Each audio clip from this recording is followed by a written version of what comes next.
Rafinha, Que? tudo que eu falar, você coloca a palavra gado no final. Tá. Fui no mercado? Agado. Não, em mercado gado. É... Fui no mercado.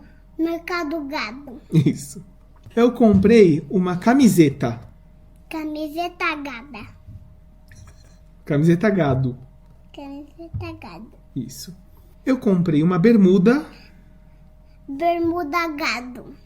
Comprei um chinelo. Chinelo gado. Comprei uma touca.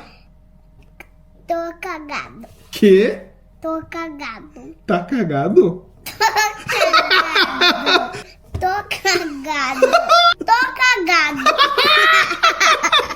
Mãe! Oi! O pai falou que eu tô cagado. Você que disse isso?